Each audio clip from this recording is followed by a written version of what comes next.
नमस्कार, मी LIC agent Popatrao Daygude. काल सिंगरोबा Dhangar connecting link जी लोणावळ्यात आहे त्यातून येण्याचा योग आला। येताना हा विचार आला की ज्यावेळेस पुणे मुंबई द्रुतगती महामार्ग तयार झाला त्यावेळेस गव्हर्नमेंटचा तो प्रोजेक्ट ऑन प्लॅन तयार होता। तो समजा 1000 करोडचा प्रोजेक्ट धरला तर तो 1000 करोडमध्येच तयार झाला असता, पण गव्हर्नमेंटच्या काही कारणामुळे तो डिले झाला आणि तो प्रोजेक्ट आज पूर्ण करायला 2000 करोड त्यांना द्यावे लागले। सांगण्याचा हेतू हाच की आपल्या मुलांचं एज्युकेशन, त्यांचं लग्न आणि आपली रिटायरमेंट हे खूप गॅरंटेड प्लॅन आहेत। ते गॅरंटेड प्लॅन करताना जर आपण ते डिले केले तर मुलांचं एज्युकेशन खूप आपल्याला महाग विकत घ्यावं लागतं, बँकेकडून EMI लावावे लागतात, तेही महाग बसतं। लग्नासाठी आपण अगोदर तरतूद नाही करून ठेवली तर तेही आपल्याला खूप कॉस्टली पडतं। कर्ज करतो आणि कर्ज ते आपण 3-4 वर्ष फेडत बसतो।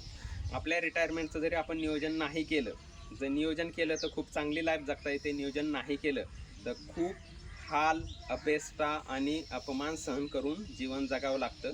सांगण्याचा हेतू एकच आणि निष्कर्ष एकच आहे की तुम्ही ज्यावेळेस तुमच्या मनात विचार येईल ह्या फायनान्शियल प्लॅनिंगबद्दल त्याच वेळेस तो करावा, ही नम्र विनंती। धन्यवाद।